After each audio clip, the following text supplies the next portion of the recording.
தினமலர்.com இரவு 8 மணி செய்திகள். முக்கிய நிகழ்வுகள். பாகிஸ்தான் பள்ளியில் பயங்கரவாத தாக்குதலுக்கு பார்லிமென்டில் கண்டன தீர்மானம். உளவுத்துறை எச்சரிக்கையால் இந்தியா முழுவதும் உஷார் நிலை. கேஸ் சிலிண்டருக்கு மானியம் பெறுவது எப்படி? ஜனவரி 1ஆம் தேதி முதல் வங்கி மூலம் விநியோகம். மதுபோதையில் பள்ளி மாணவியை சீரழித்ததாக கூறி பொதுமக்கள் சாலை மறியல். வேலூர் மாணவி பலாத்கார படுகொலையில் 10ஆம் வகுப்பு மாணவன் கைது. விரிவான செய்திகள்.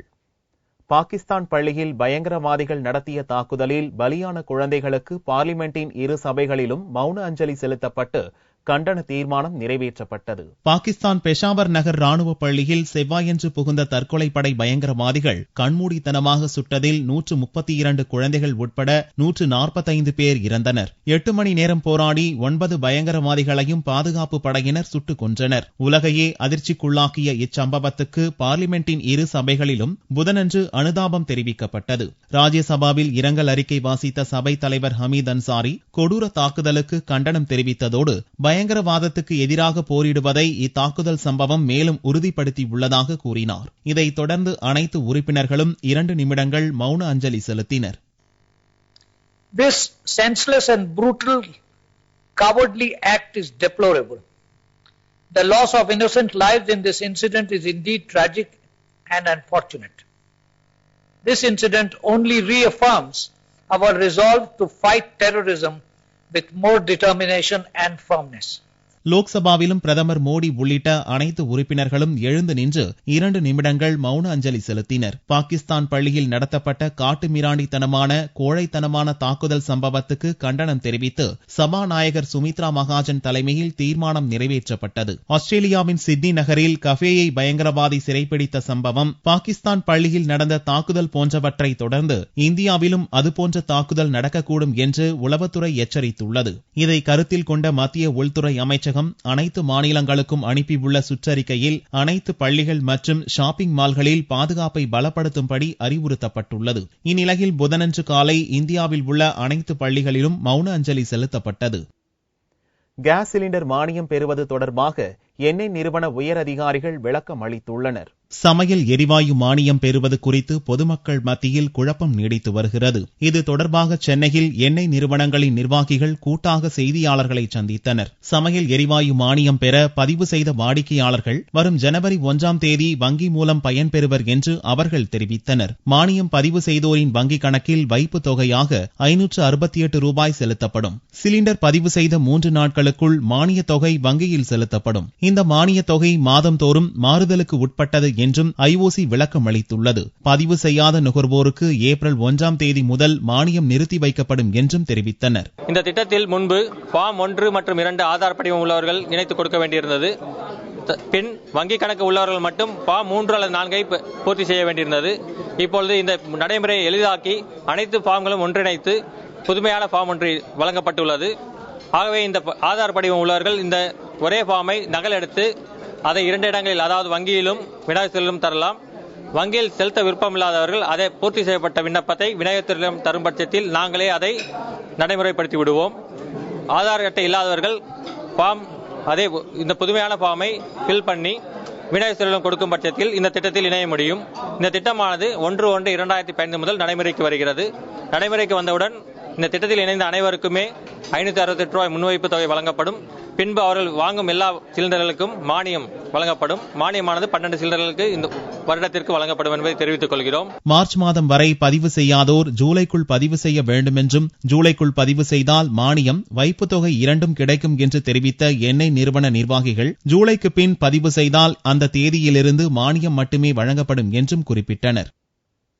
வேலூர் பள்ளி மாணவி படுகொலையை கண்டித்து பொதுமக்கள் சாலை மறியலில் ஈடுபட்ட நிலையில் 2 மாணவர்கள் கைது செய்யப்பட்டுள்ளதாக போலீசார் தெரிவித்துள்ளனர். வேலூர் மாவட்டத்தில் 6ஆம் வகுப்பு மாணவி படுகொலை செய்யப்பட்ட சம்பவத்தில் மாவட்ட கலெக்டர், அமைச்சர்கள் நேரில் வந்து விசாரணை நடத்தாததை கண்டித்து புதனன்று கேவிக்குப்பம் பொதுமக்கள் கடையடைப்பில் ஈடுபட்டனர். அதே பள்ளியில் படிக்கும் 10ஆம் வகுப்பு மாணவர்கள் மது அருந்திய நிலையில் இக்கொடூர செயலில் ஈடுபட்டதாக கூறி அவர்கள் மீது உரிய நடவடிக்கை எடுக்கவும், மதுபான கடைகளை அடைக்க வலியுறுத்தியும் பொதுமக்கள் சாலை மறியலில் ஈடுபட்டனர். இன்வெஸ்டிகேஷன் பண்ணும்போது இதை செய்தது ஒரு 10ஆம் வகுப்பு படிக்கக்கூடிய பள்ளி மாணவன் என்ற வகையிலே இந்த இன்வெஸ்டிகேஷன் போய் கொண்டிருக்கின்றது. ஆனால் அந்த பள்ளி மாணவனும் மது குடித்து விட்டு தான் இந்த தீய செயலை ஏற்க முடியாத சமூகத்தில் ஏற்க முடியாத ஒரு காரியத்தை செய்திருக்கின்றான். இதற்கு எல்லாமே காரணம் மது. மாணவியின் பெற்றோர்களுக்கோ பெற்றோர்களை சார்ந்தவர்களையோ இதுவரையில் அரசாங்க அதிகாரிகளோ கலெக்டரோ மாவட்ட ஆட்சியரோ இந்த தொகுதியினுடைய எம்எல்ஏவோ அமைச்சரோ யாருமே நேரில் சென்று ஆறுதல் கூறவும் இல்லை. அவர்களுக்கு எந்த விதமான ஒரு நிவாரணமும் செய்யவில்லை. எங்க ஸ்கூல்ல 6வது படிக்கிற பொண்ணு கீர்த்தனா பேரு. அந்த பொண்ணுக்கு நடந்த பாலியல் வன்கொடுமைக்கு நாங்க கடுமையா தண்டனை கொடுக்கணும்னு எல்லாருமே ஸ்ட்ரைக் பண்ணோம். ஆனா இந்த தமிழக அரசு சீக்கிரமா அதுக்குரிய நடவடிக்கை எடுத்து அந்த தண்டனையாளரை சீக்கிரமா பிடிச்சி அவனுக்கு நல்ல தண்டனை கொடுக்கணும்னு கேட்டுக்கிறோம். இந்நிலையில் இச்சம்பவத்தில் தொடர்புடையதாக சந்தேகத்தின் அடிப்படையில் சரண்ராஜ் உட்பட 3 மாணவர்களை போலீசார் ஓசூரில் கைது செய்துள்ளனர். வேலூர் மாணவி பலாத்கார படுகொலை செய்யப்பட்ட சம்பவம் தொடர்பாக 10ஆம் வகுப்பு படிக்கும் மாணவன் கைது செய்யப்பட்டுள்ளதாக டிஐஜி தமிழ்ச்சந்திரன் தெரிவித்துள்ளார். வேலூரில் 6ஆம் வகுப்பு மாணவி பலாத்கார படுகொலை சம்பவத்தில் போலீசார் நடத்திய விசாரணையில் அதே பகுதியைச் சேர்ந்த 10ஆம் வகுப்பு படிக்கும் மாணவன் சரண்ராஜ் இச்சம்பவத்தில் ஈடுபட்டது தெரியவந்தது. தலைமறைவான மாணவனை தீவிரமாக தேடி வந்த நிலையில் ஓசூரில் பதுங்கியிருந்த சரண்ராஜை போலீசார் புதனன்று கைது செய்ததாக போலீஸ் டிஐஜி தமிழ்ச்சந்திரன் கூறினார்.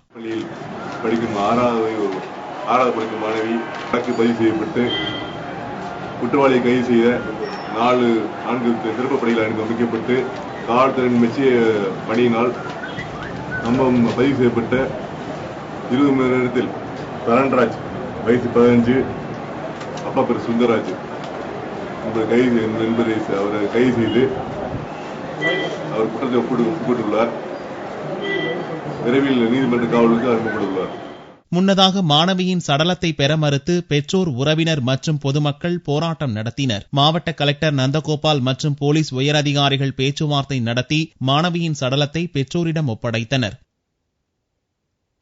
மதமாற்ற விவகாரத்தில் பிரதமர் மோடி பதிலளிக்க வேண்டுமென்று எதிர்க்கட்சிகளின் ஆவேசத்தால் தொடர்ந்து 5வது நாளாக ராஜ்யசபா முடங்கியது. பாகிஸ்தான் தாக்குதல் சம்பவத்துக்கு ராஜ்யசபாவில் புதனன்று காலை மௌன அஞ்சலி செலுத்தி முடித்ததுமே மதமாற்ற விவகாரத்தை காங்கிரஸ் உள்ளிட்ட எதிர்க்கட்சிகள் கையில் எடுத்தன. மதமாற்ற விவகாரத்துக்கு பிரதமர் மோடி பதிலளிப்பாரா மாட்டாரா என்பதை அரசு விளக்க வேண்டும் என Congress MP Anand Sharma, Marxist MP Sitaram Yechury கேள்வி எழுப்பினர். சபையில் பிரதமரை பார்க்கவே முடிவதில்லை என்று காங்கிரஸ் எம்பி சசி தரூர் கூறினார். சபையை முடக்குவதையே எதிர்க்கட்சிகள் குறிக்கோளாக கொண்டிருப்பதாக சாடிய பார்லிமென்ட் விவகாரத்துறை அமைச்சர் வெங்கையா நாயுடு, உங்களது போக்கை நாடே பார்த்துக் கொண்டிருக்கிறது என்றார். ஆனாலும் பிரதமர் மோடி பதில் சொல்லியே ஆக வேண்டும் என்று கோரி சபையின் மைய பகுதியை முற்றுகையிட்டு எதிர்க்கட்சியினர் கோஷமிட்டனர். இதனால் முதலில் பகல் 12 மணி வரைக்கும் சபை ஒத்திவைக்கப்பட்டது.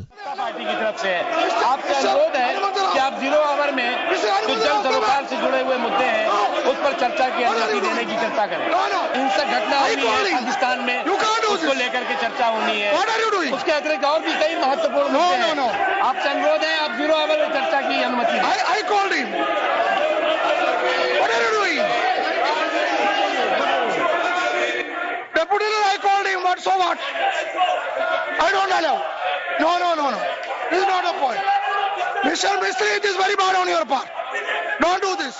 மறுபடி சபை கூடிய போது நாடு முழுக்க பிரச்சார கூட்டங்களில் அழகாக பேசும் பிரதமரால் சபைக்கு வந்து ஏன் பேச முடியவில்லை என்று ஆனந்த் சர்மா கேட்டார். இதனால் ஆளுங்கட்சி எதிர்க்கட்சியினரிடையே வாக்குவாதம் ஏற்பட்டதால் மீண்டும் சபையில் கூச்சல் குழப்பம் நிலவியது. மதமாற்ற விவகாரத்தில் பிரதமர் பதிலளித்தே ஆக வேண்டும் என்பதில் எதிர்க்கட்சி உறுப்பினர்கள் உறுதியாக இருந்ததால் அடுத்தடுத்து சபையை ஹமீத் அன்சாரி ஒத்திவைத்தார். கிறிஸ்துமஸ் விடுமுறை சர்ச்சையால் லோக்சபாவில் கடும் அமளி நிலவியது. அரசை கண்டித்து எதிர்க்கட்சி உறுப்பினர்கள் வெளிநடப்பு செய்தனர். கிறிஸ்துமஸ் தினமான டிசம்பர் 25ஆம் தேதி முன்னாள் பிரதமர் வாஜ்பாய்க்கு 90வது பிறந்த நாள். இதை முன்னிட்டு நல்ல ஆட்சி முறை என்ற தலைப்பில் போட்டிகளை நடத்தும் வகையில் கிறிஸ்துமஸ் தினத்தன்று பள்ளிகளை திறக்க அரசு உத்தரவு பிறப்பித்ததாக சர்ச்சை எழுந்தது. இதை திட்டவட்டமாக நிராகரித்த மத்திய மனிதவள மேம்பாட்டுத்துறை அமைச்சர் ஸ்மிருதி இரானி, கிறிஸ்துமஸுக்கு விடுமுறை விடப்படும், போட்டிகள் ஆன்லைன் மூலம் நடத்தப்படும் என்று விளக்கம் அளித்தார். லோக்சபாவில் புதன்கிழமையன்று காங்கிரஸ் உள்ளிட்ட எதிர்க்கட்சிகள் கிறிஸ்துமஸ் தினத்தன்று பள்ளிகளை திறந்து வைக்க வேண்டுமென்ற அரசின் அரசின் உத்தரவு குறித்து விளக்கம் அளிக்க வலியுறுத்தினர். கடும் அமளிக்கிடையே பார்லிமென்ட் விவகாரத்துறை அமைச்சர் வெங்கையா நாயுடு விளக்கம் அளித்தார். கிறிஸ்துமஸ் பண்டிகைக்கு தாங்கள் மதிப்பளிப்பதாக கூறிய நாயுடு, கிறிஸ்துமஸ் பண்டிகைக்கு முன்னதாகவே வாஜ்பாய் பிறந்தநாள் நிகழ்ச்சி பள்ளிகளில் நடத்தி முடிக்கப்படும் என்று விளக்கம் அளித்தார். இது முக்கியமான பிரச்சினை என்பதால் நாட்டு மக்களுக்கு தவறான தகவல் போய்விடக்கூடாது என்று எதிர்க்கட்சியினரிடம் அவர் கேட்டுக் கொண்டார்.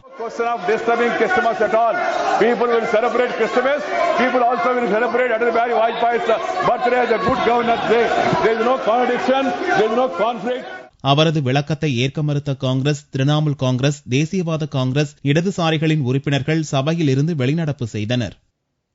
மத்திய அரசை கண்டித்து திரிணாமுல் காங்கிரஸ் எம்பிக்கள் பார்லிமென்ட்டுக்கு உள்ளேயும் வெளியேயும் கருப்பு துணியை வாயில் கட்டிக்கொண்டு போராட்டம் நடத்தினர். மேற்கு வங்கத்தில் சாரதா நிதி நிறுவன ஊழல் தொடர்பாக மாநில அமைச்சர் மதன் மித்ராவை சிபிஐ கைது செய்ததை கண்டித்து திரிணாமுல் காங்கிரஸ் எம்பிக்கள் கடந்த 3 நாட்களாக பார்லிமென்ட்டில் போராடி வருகின்றனர். திரிணாமுல் காங்கிரஸை பழிவாங்குவதற்காக சிபிஐயை மோடி அரசு ஏவி விடுவதாக கருப்பு உடை அணிந்து பார்லிமென்ட் வாசலில் போராட்டத்திலும் ஈடுபட்டனர். புதனன்று பார்லிமென்ட் வளாகத்தில் உள்ள காந்தி சிலை முன் திரிணாமுல் எம்பிக்கள் வாயில் கருப்பு துணியை கட்டிக்கொண்டு நூதன போராட்டத்தில் ஈடுபட்டனர். ஜனநாயகத்தின் குரல் வளையை மோடி அரசு நெரிப்பதாக பேனர்களை பிடித்தபடி அமைதியாக நின்றிருந்தனர். பிறகு வாயில் கருப்பு துணியை கட்டிக்கொண்டே சபை நடவடிக்கைகளிலும் திரிணாமுல் எம்பிக்கள் பங்கேற்றனர். அடுத்த 24 மணி நேரத்தில் டெல்டா மாவட்டங்களில் கனமழைக்கு வாய்ப்புள்ளதாக சென்னை வானிலை மையம் அறிவித்துள்ளது. சென்னை மண்டல வானிலை மைய இயக்குநர் ரமணன் புதன்கிழமையன்று செய்தியாளர்களை சந்தித்தார். தென்மேற்கு வங்கக்கடலில் நிலை கொண்டுள்ள காற்றழுத்த தாழ்வு நிலையால் வரும் 24 மணி நேரத்தில் கடலோர மாவட்டங்களிலும் உள் மாவட்டங்களிலும் மழை பெய்ய வாய்ப்புள்ளதாக தெரிவித்தார். டெல்டா மாவட்டங்களில் கனமழைக்கு வாய்ப்புள்ளதாகவும் கடலோர மாவட்டங்களில் தரைக்காற்று பலமாக வீசக்கூடும் என்றும் ரமணன் கூறினார். இன்று காலை 8 மணி அளவிலே தென்மேற்கு வங்க கடல் பகுதியில் தாழ்வு நிலையாக நீடிக்கின்றது. இதன் காரணமாக கடந்த 24 மணி நேரத்தில் கடலோர மாவட்டங்களில் ஒரு சில இடங்களிலும் உள் மாவட்டங்களில் ஓரிரு இடங்களிலும் மழை பெய்துள்ளது. அடுத்த 24 மணி நேரத்தை பொறுத்தவரை கடலோர மாவட்டங்களில் அநேக இடங்களிலும் உள் மாவட்டங்களில் ஓரிரு இடங்களிலும் நாம் மழை எதிர்பார்க்கலாம். கடந்த 24 மணி நேரத்தில் அதிகபட்சமாக பரங்கிப்பேட்டையில் 16, ஆனைக்கால் சத்திரத்தில் 8, சிதம்பரத்தில் 7 சென்டிமீட்டரும் மழை பெய்துள்ளது. எவ்வித முன்னறிவிப்பும் இன்றி ஸ்பைஸ்ஜெட் விமான சேவை நிறுத்தப்பட்டதால் சென்னை விமான நிலையத்தை பயணிகள் முற்றுகையிட்டனர். சன் டிவி நெட்வொர்க் நடத்தும் ஸ்பைஸ்ஜெட் விமான சேவை நிறுவனம் 2000 கோடி ரூபாய் நஷ்டத்தில் இயங்கி வருவதால் விமான எரிபொருளுக்காக எண்ணெய் நிறுவனங்களுக்கு பல நூறு கோடி ரூபாய் பாக்கி வைத்துள்ளது. இதனால் எரிபொருள் வழங்க அரசு எண்ணெய் நிறுவனங்கள் மறுத்துவிட்டதால் ஸ்பைஸ்ஜெட் விமான சேவை நிறுத்தப்பட்டது. இதனால் ஏற்கனவே முன்பதிவு செய்திருந்த பயணிகள் கடும் அவதிப்பட்டனர். சென்னை விமான நிலையத்தை முற்றுகையிட்ட பயணிகள் தங்களது அதிருப்தியை தெரிவித்தனர். நாங்கள் அனைவரும் வேலூர் மாவட்ட வணிகர் சங்க பெரும்புடைய நிர்வாகிகள் நாளை தினம் டெல்லியில் நடைபெறுகின்ற அகில இந்திய வணிகர் சம்மேளனத்தினுடைய பேரணியில் கலந்து கொள்வதற்காக நாங்கள் இங்க டெல்லிக்கு போறதுக்காக விமானம் டிக்கெட் புக் பண்ணியிருந்தோம். முதல்ல இன்னைக்கு ஈவினிங் 6 மணி டிக்கெட்ல பிளைட்ல புக் பண்ணியிருந்தோம். அதை 2 நாளைக்கு முன்னாடி கேன்சல் பண்ணி இரவு 10 மணி டிக்கெட்டுக்கு போட்டாங்க. நேற்று மீண்டும் அந்த பிளைட்டையும் கேன்சல் பண்ணி 12 மணிக்கு இன்று பகல் 12 மணி பிளைட்ல டிக்கெட் எங்களுக்கு கன்ஃபார்ம் பண்ணி கொடுத்தாங்க. ஆனா இன்னைக்கு காத்தால நாங்க ஊரை விட்டு கிளம்பி வரும்போது தான் பாதி வழியில எங்களுக்கு விமானம் கேன்சல் என்ற மாதிரி ஒரு தகவல் வந்ததுங்க. ஆனா அந்த விமானம் கேன்சல் ஆனா நாங்களாம் எப்படி போய் அந்த மாநாட்டிலையும் அந்த பேரணியில கலந்துக்கிறதுன்னு தெரியல எங்களுக்கு. ஸ்பைஸ்ஜெட் விமான சேவை முன்னறிவிப்பு இன்றி நிறுத்தப்பட்டதற்கு பயணிகள் கடும் கண்டனம் தெரிவித்தனர். பயணிகளின் நலன் கருதி அரசோ விமான நிலைய நிர்வாகமோ எவ்வித நடவடிக்கை எடுக்காத நிலையில் பயணிகள் பல மணி நேரம் காத்திருந்து அதிருப்தியுடன் வீடு திரும்பினர். விமான போக்குவரத்து ஆணையத்துடன் ஸ்பைஸ்ஜெட் நிறுவனம் நடத்திய பேச்சுவார்த்தையில் தற்காலிக தீர்வு ஏற்பட்டதை தொடர்ந்து மாலை முதல் இந்நிறுவனத்தின் விமானங்கள் வழக்கம் போல இயக்கப்பட்டன. மின்கட்டண உயர்வை திரும்ப பெற வலியுறுத்தி காங்கிரஸ் மற்றும் பாமகவினர் தனித்தனியே ஆர்ப்பாட்டம் நடத்தினர்.